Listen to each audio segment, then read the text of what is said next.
no solo se cuenta en la cancha. Hay historias divertidas y otras no tan felices detrás del resultado. Prepárate para escuchar las anécdotas más interesantes del deporte. Esto es Saca la Reta, un podcast del Esto, el diario de los deportistas.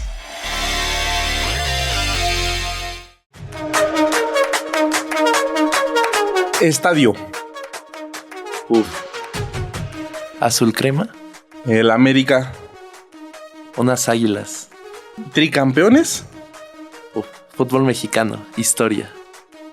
Con todo eso, creo que ya sabemos que tenemos que estar hablando de alguien que canta los goles del América, que ayuda a las alineaciones, que da los patrocinios en el estadio. Ahorita que escuchen esa voz, seguramente la van a identificar, pero antes que nada, sean bienvenidos a un episodio más del podcast Saca la Reta del Esto, el diario de los deportistas. Yo soy Arturo Méndez. Y yo, Eduardo Pillón. Y hoy tenemos, les repito, un invitado de honor. Vamos a decir, no hay que decir su nombre, ¿no? Dejemos que escuchen su voz. Exactamente. Te vamos a pedir, amigo, que no digas tu nombre. Dinos una mención como la dirías en el estadio. Querida afición, que esta noche retumbe el Estadio Azul Crema en apoyo a nuestras poderosas Águilas del América. No, dime si no, señoras y señores, tenemos a Axel Vázquez, la voz oficial, una de las voces oficiales del América, ahora en el estadio Azulgrana, Azul Crema, como le quieran llamar, previamente en el Estadio Azteca, pero Lalito, tenemos un invitado de honor. Yo creo que a todos nuestros amigos aficionados americanistas al escuchar esto se les puso la piel chinita, como bien lo dices, Arturo. Alex, bienvenido a Sacar la Reta. Gracias, yo muy contento de estar aquí compartiendo este espacio con todos ustedes y que me hayan invitado y gracias por la oportunidad de llegar a muchísimos más americanistas tricampeones. Axel, te platicamos un poquito de este concepto. Lo que nosotros queremos hacer es buscar historias de gente que está inmiscuida en el deporte, pero que muchas veces la gente no ve. Por ejemplo, escuchan tu voz y ahorita que te escuché, por eso sonreí con Lalito.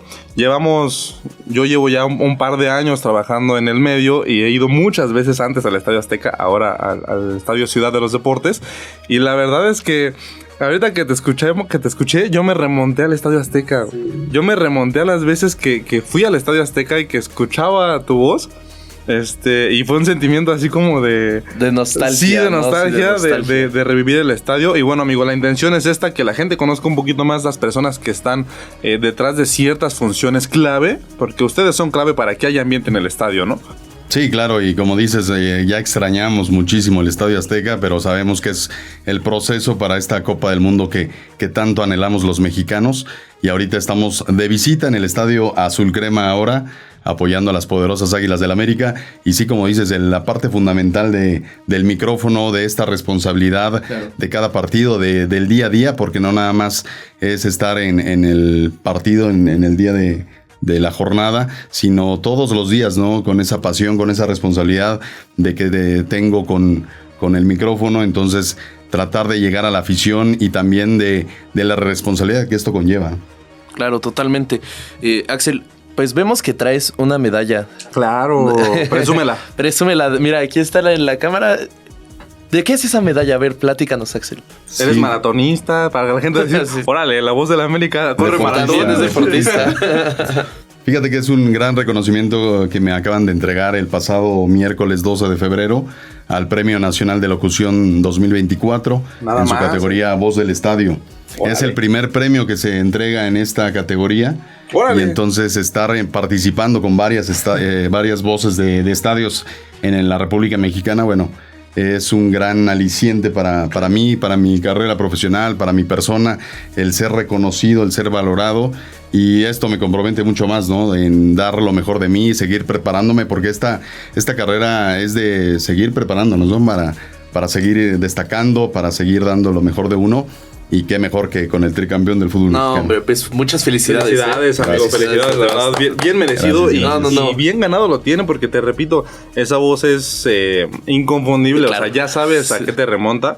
Pero amigo, nosotros nos gusta empezar con nuestros invitados siempre preguntándoles si, en este caso, Axel Vázquez no fuera voz de la América, no fuera locutor, ¿a qué te hubieras dedicado?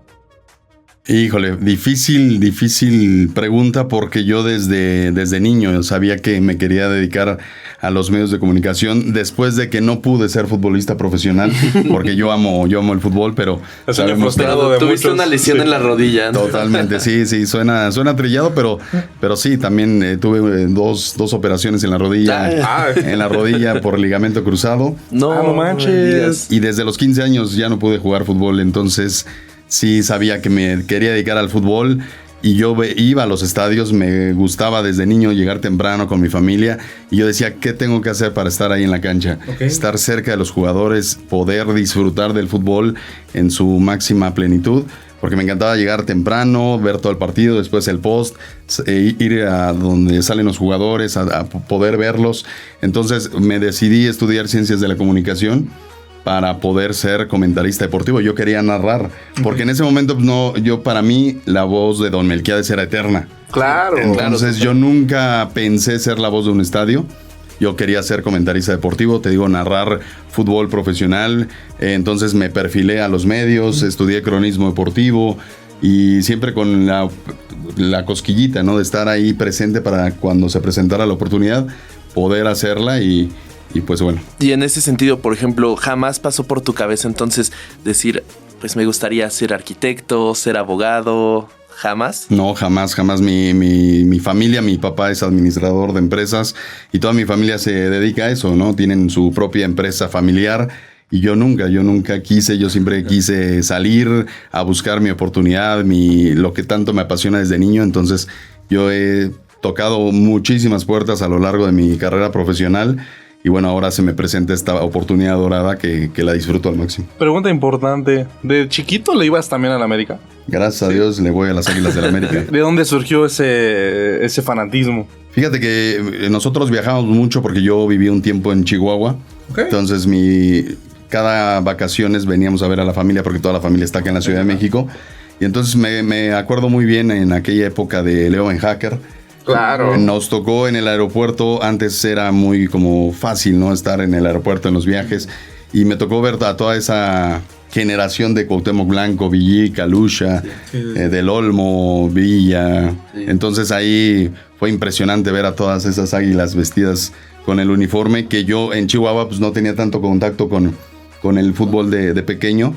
Y cada vez que venía a la Ciudad de México, pues era revivir ese fanatismo de fútbol, ¿no? Entonces ver a estos ídolos, pues me marcó. Y que pese a que no ganaron ningún título, creo que pues muchas personas te pueden decir que es de los mejores equipos que han estado en el fútbol mexicano. Que ese equipo, como le dicen ahora, transmitía una aura distinto al de los demás. Sí, desde ese momento se veía la categoría, ¿no? Las figuras que tenía el América. Pero bueno, lamentablemente no se ganó como ahora se está haciendo. Pero pues bueno, a ti ya después en 2002 ya te tocó, ¿no? ¿Y cómo fue? O sea, cuando tú dices que toda tu familia es administra empresas, pero cuando tú les dices, oigan, bueno, yo quiero seguir este camino, ¿fue de hijo perfecto? ¿O si te dijeron... El negocio familiar, hay que entrarle. Tienes que seguir la línea. A todas las familias que tienen negocio familiar regularmente quieren que el hijo siga, ¿no? Y más que nada, si entendemos un poquito el orden, el organigrama, ¿se dice? Como nos lo contaste. Ajá. Tu papá quiero pensar que era uno de los líderes de esa empresa, el jefe de la empresa. Entonces, pues mi hijo pues, se va a hacer cargo de la empresa, ¿no? Exacto. O sea, tiene que... Sí, somos 3 hermanos y sí, fue difícil cambiar como la idea de pensar de mis papás, de la familia, porque digamos que venimos de una generación que no es muy abierta al cambio y claro, muchas cosas de esas, pero gracias a Dios me han apoyado desde el día 1 en esta carrera que yo decidí hacer y no estudiar cosas de administración y cosas de negocios. Pero sí, la familia siempre ha estado ahí. Okay. Y gracias al apoyo que me han dado mis papás, hoy puedo decir que he cumplido uno de mis más grandes sueños, porque sin el apoyo de ellos, pues no sería posible estar aquí sentado. Claro. Totalmente. ¿Egresado de dónde eres, si se puede? Soy licenciado en Ciencias de la Comunicación de la Universidad del Valle de México, Campus Lomas Verdes. Ok. Perfecto. Oye, y ahora nos estabas platicando que justo este camino que has seguido, has tocado bastantes puertas, pero ¿Cómo fue tu incursión a este mundo? ¿Cuál fue el camino que llevó a que terminaras en la cabina de un estadio con un escudo de la América en el pecho? Sí, fíjate, yo lo resumo ahora que estoy aquí, lo resumo como 10 años de estar preparándome en el camino de la vida diaria. Empecé mi servicio social en Canal 11, ahí en la universidad. Tenía que hacer un servicio social. Me perfilé en Canal 11 porque yo quería medios de comunicación. Aquí cerquita, ¿no? Aquí en el casco. Aquí cerquita. Y siempre me acompañó el horario matutino, ¿no? Siempre era... Yo hacía mi servicio de 5 de la mañana a 9. Entonces ahí no hubo oportunidad de quedarme. Después hice las prácticas profesionales en la afición, en Milenio. Ahí entré, no hubo tampoco oportunidad de quedarme a laboral, nada más me daban ahí una ayuda económica. Y después conocí a una amiga que me contactó con la de Recursos Humanos de ESPN. Y entonces en ese momento ESPN estaba en la zona norte de México, allá en el Estado de México, y me quedaba a 5 minutos de mi casa. Entonces fue mi primera experiencia laboral ahí trabajando con ESPN en la parte de producción, asistente de producción. Y conocer a José Ramón Fernández, a Ángel García Toraño, a Barack Feber, a David Faitelson, a todos esos personajes con los que crecí viendo la etapa dorada de TV Azteca. Entonces ahora tenerlos como compañeros de trabajo, bueno, yo era el más feliz aprendiendo, dedicándome a lo que me gustaba, viendo fútbol, a pesar de los fines de semana, porque siento que muchos jóvenes o muchos que se quieren dedicar a esto, ya cuando van viendo las batallas de que no hay fiestas o que no te puedes desvelar o que no te puedes ir de after, entonces ahí van cayendo muchos son como en el camino. Fichitas de dominó, como el adivina quién, ¿no? Que es ¿quién quiere trabajar en medios de comunicación? Y todo el abanico. Bueno, ¿quién se quiere desvelar?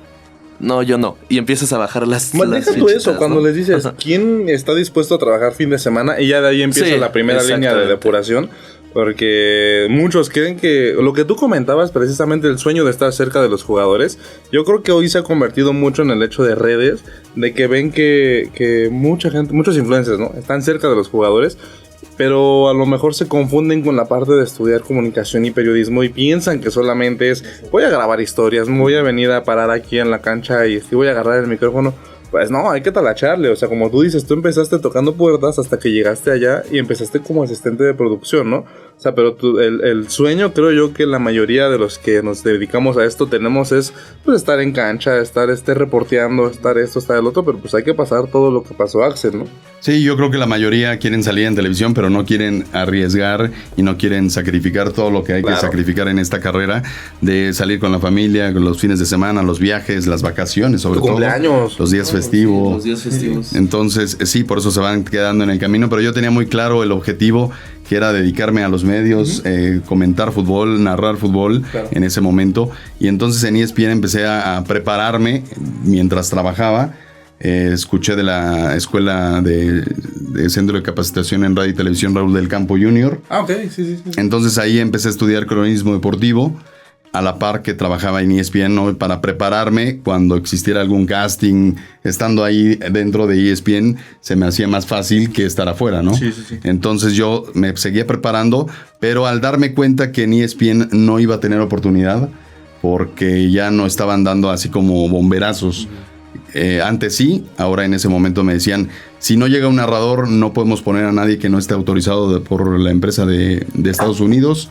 Entonces, mejor cancelamos el partido antes de que un chavo entre a narrar. Órale. Okay. Sí, que ves que antes, por ejemplo, Jacobo Zabludovsky, ¿no? Que él entra por justo un bomberazo y se queda en el programa. Sí, claro. Ya sí hizo su carrera, ¿no?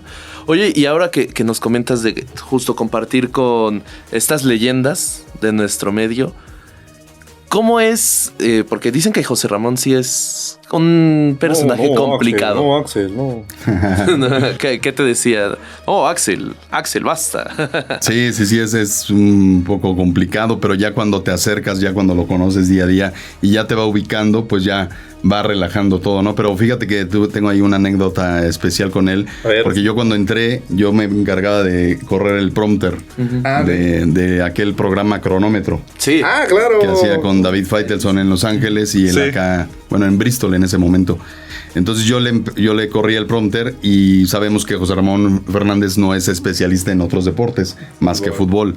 Entonces él tenía lo que había que leer para NFL o para básquetbol y demás. Entonces yo tenía un mes de haber entrado. Entonces un amigo que me ha enseñado demasiado en este camino de los medios, pues me dio la libertad de que yo le corriera el prompter en el programa y pues fallé, no se lo corrí. Entonces él en el cronómetro que tenía de 20 segundos para hablar de básquetbol fijo, pues no dijo absolutamente nada. Ya no se podía repetir porque ese era en vivo. Ese era en vivo, sí. Entonces pues ya me tocó la regañada de mi vida, casi me quería correr. Y yo, chavito y nuevo en la empresa, ya me quería retirar, ¿no? Bien espantado, ¿no? Sí. Y de eso, bueno, pues aprendes, ¿no? Vas aprendiendo a tener el contacto con estas figuras del periodismo deportivo, en tu chamba, en prepararte, en aprender y en no volver a regarla, ¿no? Entonces, esa fue una experiencia que tengo muy grabada en el corazón. Y a lo largo de los años, hoy me encuentro a don José Ramón Fernández y todavía se acuerda de mí y me tiene gran afecto, ¿no? Y digo, ¿se puede o te acuerdas de qué te dijo así cuando terminó el programa? Sí. Fíjate que había un compañero que ya no estaba en ese momento ahí, pero que todos hablaban muy mal de él, que porque era muy malo y demás. Sí. Entonces, inmediatamente cuando mandan a corte me dijo, eres un pendejo. Mejor traigan al otro, este güey no sirve. O sea, traigan al malo. Sí. Ahora, no, pues es que José Ramón no se muerde la lengua. No. O sea, yo soy egresado de la José Ramón Fernández, de su escuela. Para la gente que no lo sepa, hay una escuela de periodismo deportivo al sur de la Ciudad de México, el Instituto José Ramón Fernández. Varios compañeros que yo conozco, más bien que estudiaron conmigo, hoy trabajan en los medios, me da mucho gusto encontrarlos. Pero sí, José Ramón es una persona que al principio te impone. O sea, yo las pocas veces que lo llegué a ver, porque iba de visita a la escuela, o sea, su presencia es así como, el señor es como muy cuadrado, muy rígido y todo. Y hola, buenas noches, ¿cómo están? Pero una persona muy imponente, ¿no? Sí. Pero bueno, Axel, y de ESPN, ¿se da el paso a América o cómo llegas a América? Sí, fíjate que ahí me di cuenta que no iba a poder tener una oportunidad, entonces dije, aquí no quiero hacer carrera de productor, porque sí me enseñaron muchísimo Tienen una escuela muy buena ESPN que hace a los mejores productores que hoy están en diferentes programas élite. Pero yo no quería hacer carrera de productor, no quería perder el tiempo. Claro. Entonces dije, no, aquí no va a ser mi chance de poder narrar fútbol. Me voy a otra parte, ¿no? Entonces decidí salirme. En ese momento todos te aconsejan a que si no tienes nada fijo o nada pactado, no te salgas, ¿no? Entonces yo me salté esa parte. Diste el salto. Di el salto sin tener nada y bueno, me topé con pared porque pues, es muy complicado encontrar trabajo hoy en día y también conforme pasa el tiempo pues está más saturado el campo laboral. Entonces ahí estuve complicado buscando, tocando puertas, no se abrían. Entonces tuve la oportunidad de entrar a Claro Sports en el mundial en los Juegos Olímpicos de Río 2016. Okay. Me dieron chance de llevar como el equipo de producción desde acá, desde México. Y entonces estuve un mes ahí con la chance y la posibilidad de poder quedarme. Tampoco lo pude hacer. Pero ahí me di cuenta de lo vital que es hacer las cosas bien desde donde estás para que el día de mañana te contraten por lo que has hecho. Entonces, sí, claro. Gracias a un productor que conocí en ESPN se dio mi paso en Claro Sports, porque ahí me di cuenta que todas las relaciones son buenas, sí. ¿No? Entonces le hablaron a él para ver cómo era yo profesionalmente y así darme esta oportunidad, ¿no? Y que ¿no? Todo el mundo se conoce, ¿no? O sea, que a lo mejor... Este mundo es muy chiquito. Exacto, o sea, como que podría parecer que no, pero de repente, no sé si les ha pasado que saludas a alguien, sí, ya me habían platicado de ti, sí, y que tú te quedas como de... ¿Y qué será bueno o malo? ¿Y quién te platicó de mí? O con las redes sociales, ¿sabes qué pasa? Que luego te presentan, ¿no? Así, aquí Lalo y yo somos demasiado nuevos en el medio, tenemos un par de añitos y tenemos gente en el periódico que llevan toda una vida trabajando en los medios. Entonces, por ejemplo, fotógrafos, a mí me tocó con un fotógrafo que llevaba como 40 años trabajando aquí en deportes, que me presentaba gente. No sé, miren, les presento al chavo Arturo, ¿no? Es el nuevo reportero. Y a mí me tocó con un par de personajes importantes que me decían, sí, yo te he visto en redes. Y yo, chinga. No sé si vio... ¿Qué redes? Si vio un blooper o si vio algo bueno de verdad. Y me dijo, no, vi un un stand que grabaste ahí, y lo subieron a redes de una llegada. Me acuerdo mucho cuando llegó Yabairo aquí a México. A mí me tocó ir a recibirlo al aeropuerto y grabé un stand que me pidió la jefa de web, y el video, gracias a Dios, le fue muy bien en YouTube. Y me dijo esta persona: sí, te vi en la llegada de Yabairo, ya te conozco, ya te ubico. Ya con que te ubiquen, ya es algo de que dices tú, órale, o sea, este mundo es muy chiquito, ¿no? Sí, pareciera que es muy grande, pero por eso es la importancia de hacer cada cosa que haces al 100%, sí, porque no sabes el día de mañana. Sí, man. Y bueno, entonces, te hablan y sigues en Claro. Pues en Claro nada, estuve un mes en los Juegos Olímpicos, y después me estaba moviendo en ese momento. También la hice de Uber 6 meses mientras buscaba chamba y demás. Hay que producir. Y entonces tocó la oportunidad de estar en la Federación Mexicana de Fútbol. Ahí estaban buscando un gerente de prensa y difusión en la segunda división profesional. Y pues yo soñado, ¿no? Estar en el fútbol, y nunca me imaginé estar en la casa del fútbol mexicano. Ese día fue muy especial para mí, estar ahí. Lloré al firmar mi contrato, porque nunca me imaginé estar ahí en el corazón de Toluca. En ese momento ya estaban en Toluca. Y bueno, ¿no? Entonces ahí estuve un año. Me trataron muy bien, me aprendí muchísimo, visitaba todos los estadios de la segunda división, fenomenal, pero yo quería regresar a los medios. Sí. Yo quería cumplir mi sueño, me iba muy bien, y ahí tuve que sacrificar mi sueldo para poder regresar a los medios y a cumplir mi sueño. Que justo, o sea, eso es algo de admirar, porque creo que no todas las personas están dispuestas, como que dicen, híjole, es que aquí gano bien, pero a lo mejor si quiero esto, pues sí me voy a tener que sacrificar lo económico. Y justo, o sea, ya de ahí de la federación, ¿ya es tu salto a la América? No, todavía tenía que tocar más puertas y varios momentos. Y te digo, ahí el apoyo fundamental de la familia, porque me dijeron, sí, nosotros te apoyamos, y pues salte de la federación, no estás a gusto, tú quieres cumplir algo. Y en ese momento no era que yo tuviera la certeza de que lo iba a lograr, ¿no? Sino que yo tenía esa inquietud de poder seguir tocando puertas, o sea, no quedarme ahí en algo que no me apasionaba por completo. Entonces me salgo de ahí, y después igual otra vez a tocar puertas en los medios. Ya no quería regresar a ESPN porque evidentemente ahí no iba a poder hacer nada. Entonces empecé a tocar puertas en Televisa, en Fox, en TUDN en ese momento. Y en ese lapso, un amigo que trabajaba en la política me dio chance de entrar en el departamento de comunicación social para poder estar mientras se abría algo, ¿no? Porque en ese momento era complicado. Y esta Sara Setune en TUDN me abre la puerta de una entrevista con Miguel Padilla, que estoy eternamente agradecido, vía Francisco Javier González, que yo lo contacté, tenía su número, le hablé, oiga, deme una cita, quiero platicar con usted.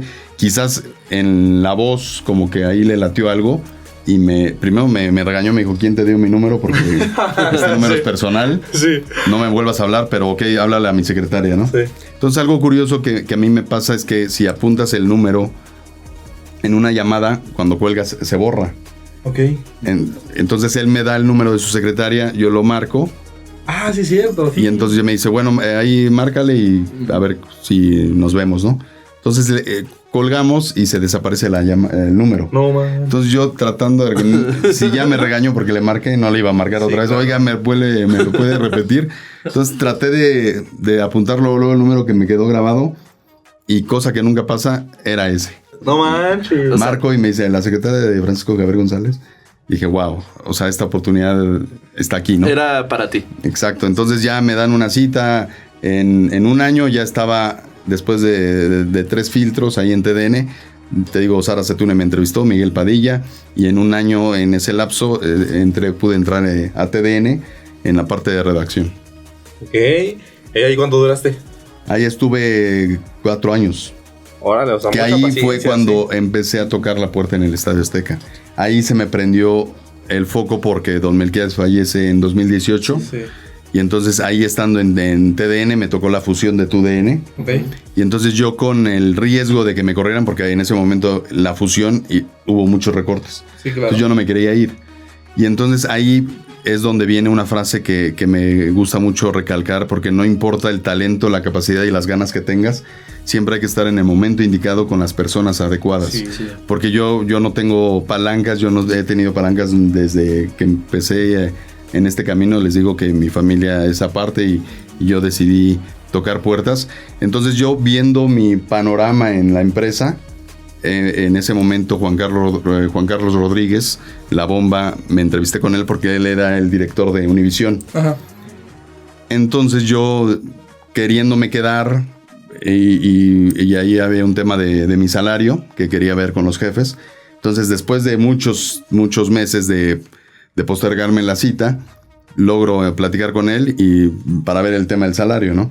Entonces, ya aprovechando esa cita, porque era muy complicado hablar con él, digo, oiga, fíjese que mandé mi currículum y mi demo al director del Estadio Azteca. No sé si usted conozca a alguien que me pueda ayudar. Pues ahí sí te puedo ayudar. Entonces le marca al director del Estadio Azteca. Me dice, oye, aquí está un chavo que tiene un vocerrón que quiere ser el nuevo Melquiades, ¿cómo ves? Y yo ya había mandado un año antes demos al director. Sí. Pero no es lo mismo que llegue un correo de un donadie, claro, que una llamada. Entonces ahí yo creo que el director del Estadio Azteca cotejó la información. Sí. Y dijo, mira, es el mismo. Okay. Es el que está ahí, muele cada 15 días con los correos que me dejaron de contestar. Y entonces ahí inicia como un proceso diferente. Ajá. Entonces estuve 2 años ahí tocando la puerta del estadio. Me acuerdo muy bien, en mayo de 2019 fue mi primer correo. Y en 2021 me marcan para decirme que estaba a prueba para La Voz del Estadio Azteca. No manches, o sea, y luego de ahí, ¿qué fue lo primero que te dijeron? O sea, ¿cómo te hicieron, no sé, como un examen previo con estadio vacío? ¿O directamente fue de que vas? Te digo que en estos 2 años tuve una entrevista con el Estadio Azteca, con el Club América y luego con la directiva del América Femenil. Entonces en este lapso tuve 4 entrevistas, pero no me decían nada. O sea, me decían, bueno, vamos a ver, porque luego vino la pandemia, se paró todo. Sí. Pero ahí seguía, ¿no? Yo insistiendo, persistiendo y a la par seguía trabajando en TUDN. Entonces, después de Don Melquiades hubo dos voces más y hubo esta separación de cada quien con su voz. Cruz Azul, la selección y el América. Entonces me comentan que corren al que estaba del América y me hablan porque necesitaban una voz el próximo fin de semana. Entonces, como yo ya tenía un proceso anterior, que ya me habían visto, ya me habían entrevistado, ya tenían mi demo, ya tenían pruebas. Ya te conocían. Me dijeron, ¿estás a prueba? Vas, porque necesitamos una voz en el siguiente partido, que es contra Monterrey en una jornada 17. Pero pero me dijeron, te vamos a ser muy sinceros, vamos a seguir viendo locutores, porque no eres tú que ya quedaste tú, ¿no? Pero si hacemos un casting a nivel nacional, pues vamos a tener a 100,000 personas formadas. Sí, claro. Entonces voy a seguir, pero tú ya no surge y tú ya tienes ya te conocemos. Un proceso de selección. Entonces tengo 2 pruebas en vivo. Sí hubo una prueba en el Estadio Azteca vacío. Fui a que escucharan cómo se hacía la acústica final, ahí, ¿no? en el Estadio Azteca. Fue impresionante. Y algo curioso es que yo he hecho muchos castings a lo largo de mi carrera profesional. Y siempre que tenía el micrófono, el nervio me traicionaba y se me iba el aire. Entonces no podía hacer un buen casting. Se me iba la voz, entonces pésimo. Entonces cuando vienen y me dicen, oye, nos vemos el tal día para hacerte una prueba en el estadio, dije, otra vez va a pasar, ¿no? Entonces llegué a la cabina del Estadio Azteca, prendo el micrófono, había como 10 personas en el estadio, 2 personas acá en la cabina conmigo, y sí era el nerviosismo, la emoción, pero jamás me faltó el aire y fue como, esto es para mí. Sí, que justo, ¿no? O sea, ya es como ese último penal el que tienes que cobrar para ganar el título, que dices, no puedes fallar, ¿no? O sea, puede pasar todo. Oye, y en ese momento, o sea, porque hay algo dentro de ti que va pensando como de, y si pasa algo, pero como que la otra parte de adrenalina que es de, bueno, ya, o sea, que sea lo que Dios quiera.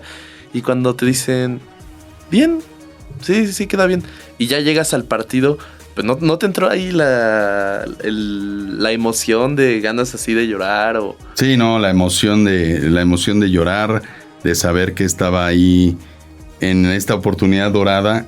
Y te digo, llego a una jornada 17 América Rayados Y como si yo ya estuviera dedicado a hacer la voz de un estadio, me dijeron, mira, aquí está tu cabina, es ese partido, llegas a tal hora, pum.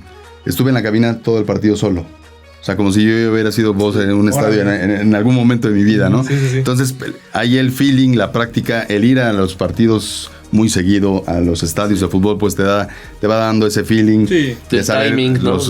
La bienvenida, los cambios, tarjetas, y pues es ir aprendiendo sobre la marcha, ¿no? Pero es dar lo mejor de ti en ese momento, y sí, los nervios, la adrenalina de sentir que muchísimas personas me estaban escuchando en ese momento.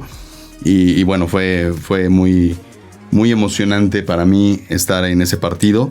Y te digo, tuve 2 pruebas en vivo varonil, porque después de ese partido fue cuartos de final contra Pumas, nos elimina Pumas y ahí se terminó mi prueba en vivo. Y tuve 2 de femenil. Okay. Entonces eso fue un 6 de noviembre del 2021. Y en enero llegan y me dijeron, la verdad, si nos gustaste cómo lo hiciste, te quedas. Uf. Vale. ¿Y te acuerdas? Perdón, Arturo, Dale. ¿te acuerdas cómo fue, o sea, tu primer gol? Sí. ¿De quién fue? Fue de Roger Martínez, pero anulado. O sea, en ese partido quedamos 0-0. Ajá. Fue gol de Roger, lo grité y lo anularon, ¿no? Entonces tuve que decir gol anulado, pero sí fue de Roger Martínez en ese 0-0 América Rayados. Y el que ya te tocó así, el que ahora sí ya fue como... El bueno. El bueno. Sí, contra Pumas, pero digamos que fue opacado por la derrota que no se esperaba, que perdiéramos ante Pumas en el Estadio Azteca, cerrando en el Azteca. Y fue esa etapa difícil, ¿no? Con ya sabemos, la etapa de Solari en el América, entonces pues fue complicado, pero yo la primera vez nunca se olvida, y ese partido siempre lo recuerdo con gran emoción. Cariño, pero a la vez así como de... agridulce, ¿no? Sí, como un sabor agridulce. Okay. También algo que ya llegamos a la parte de que eres voz del América, nos gusta también preguntarles a nuestros invitados, ¿te acuerdas cuál fue tu mejor momento como voz del América? O sea, uno que digas tú, este es mi momento más especial, que ya, estoy sospechando cuál es. Y ahora en contraparte, después de que me platiques el más bonito, el peor. O sea, uno donde tú digas, ese día me fue pésimo, ese día me equivoqué, ese día la regué, ese día tenía que decir esto y no lo dije, o no sé, en tu caso me dio un ataque de tos, me quería reír, algo. O sea, ¿qué fue lo peor que te haya pasado y lo mejor?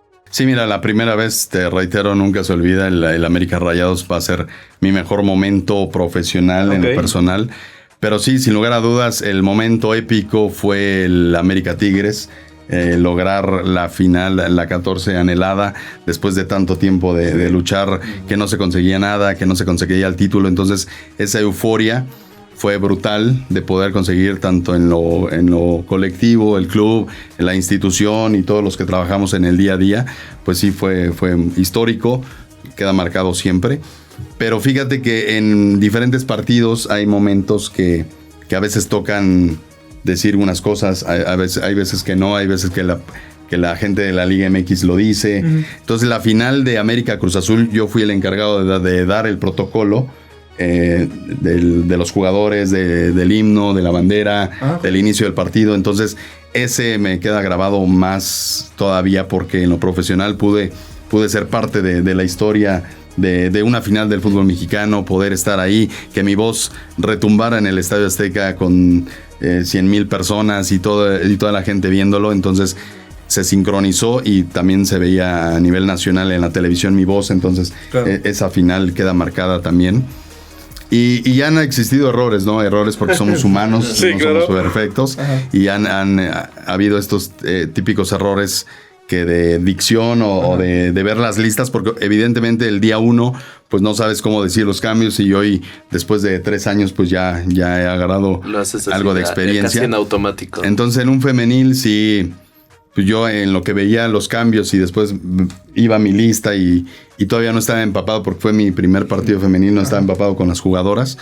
Entonces, al decir los cambios en el Estadio Azteca, metí a la portera del América de cambio, ¿no? A Natalia Acuña en ese momento.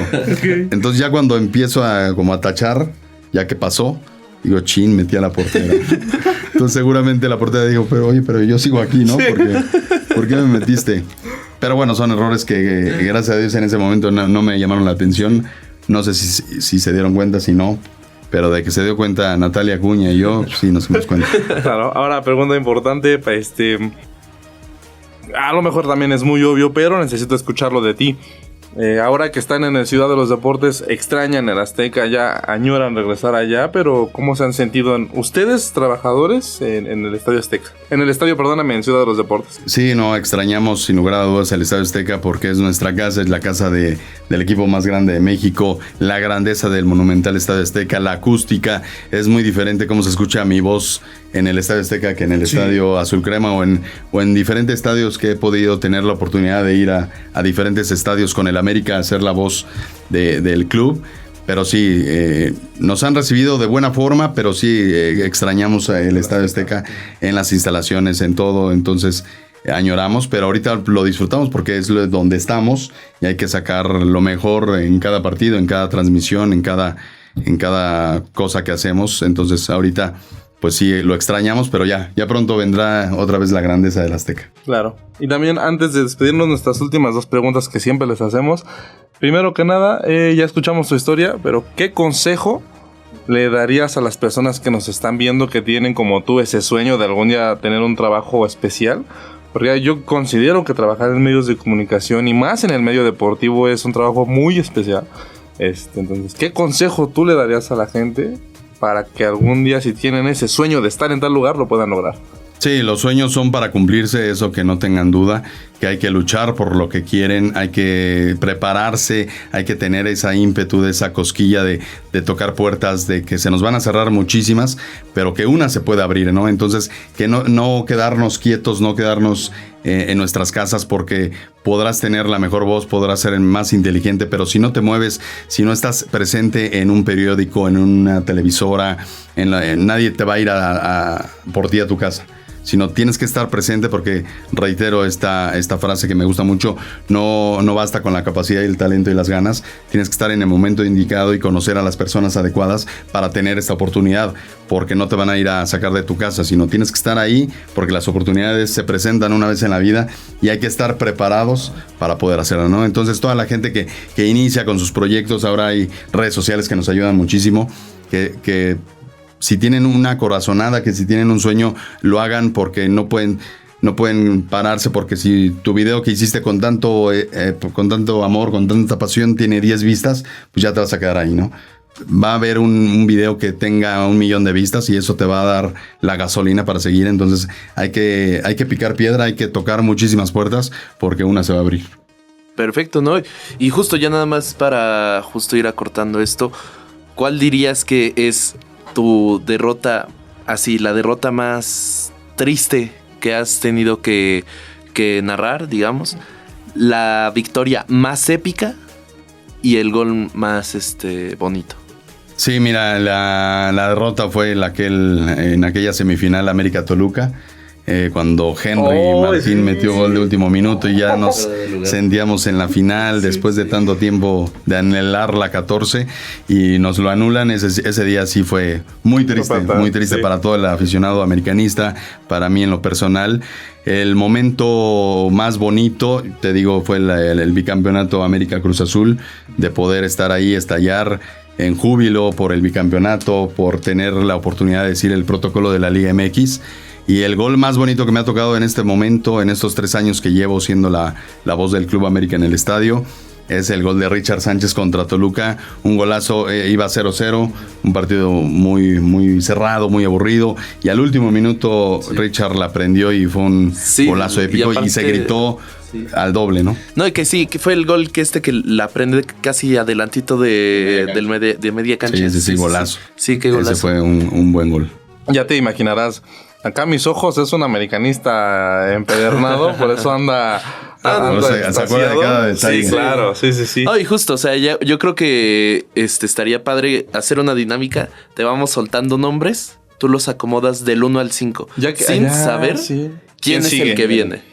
¿Vale? Ya que eres muy aficionado. Si me dices el primero, puedo decirle el 5. Exactamente. Okay. Pero no, te digo, evidentemente no vas a saber quién sigue, entonces ahí piénsalo. Pero en la historia del América. Ajá, la historia del América. Vale. 5 nada más. 5. Dale, Miralito. Empezamos con Marchesín. Me vas a dar 5 nombres. No, ajá, ya tienes que decir, por ejemplo, Marchesín. Y en tú el dices, lugar tal. En el 4. Ok. Sí, para ti. Entonces es Marchesín el primero. 5. Ok. Cuauhtémoc Blanco. 1. Henry Martin. 4. Carlos Reynoso. 2. Sague. 3. O sea, que queda 3. Sí, entonces es Decente, Cuauhtémoc ¿no? Blanco, Sí. es Carlos Reynoso. Carlos Reynoso, Sague, Henry Martin y Y Marchesín. Marchesín. Pues que yo creo que quedó un buen top, ¿no? Yo quitaría a Marchesín y pondría ahí a Cristóbal Ortega, pero... Es que si te la volaste también tú. No, es que era este Marchesín era la trampa, porque si ahí había... Sí, podía quedar más arriba. Ya le hubieras puesto Narciso. No. Casi te dice Narciso Mina. Pero señoras y señores, Pedro Aquino. Axel, muchísimas gracias por estar con nosotros. Les repetimos. Bueno, antes de irnos, ¿dónde te sigue la gente? ¿Dónde te vemos? Yo también te he visto que andas muy activo en TikTok, haces lives, platicas con la gente, para que también te sigan conociendo más. Sí, en las redes sociales me pueden encontrar como La Voz Axel Vázquez, en TikTok, en Twitter, ahora X, en mi canal de YouTube, La Voz del Club América Axel Vázquez. Ahí trato de recopilar todo lo que pasa un día como voz del América, desde que llego al estadio, desde que cómo llegan los jugadores, lo trato de subir para que la afición tenga otro panorama, sí, claro, otro plano del día del partido, y ahí me gusta estar en contacto con toda la afición, y sí, hago lives, hago ahí muchos videos para que la gente pueda ver a otra parte de su fanatismo del América, ¿no? Otra parte, pues nada, ya saben que nos pueden escuchar en su plataforma de podcast favorita. En la que sea estamos. Ahí nos van a poder escuchar. Compártanlo con sus amigos, con su amigo americanista, y también compártanselo a sus amigos que no son americanistas, para que también se enteren cómo es que se vive este mundo, ¿no? Sí, para que entre más nos ayuden, esto más va a crecer. Podemos traer a más gente de la que ustedes quieren saber, más gente que tiene anécdotas como las que tiene Axel. Y pues nada, nos vemos en el siguiente episodio. A nombre de Eduardo Pellón, Axel Vázquez, muchísimas gracias nuevamente. Gracias. Y sobre todo que en cualquier carrera, en cualquier profesión, se pueden dar este tipo de historias, no nada claro, más en el americanismo, sino que hay que picar piedra, tocar muchas puertas, y mucho éxito para todos. Muchas gracias. Yo soy Arturo Méndez. Yo Eduardo Pillón. Y nos vemos en el siguiente episodio.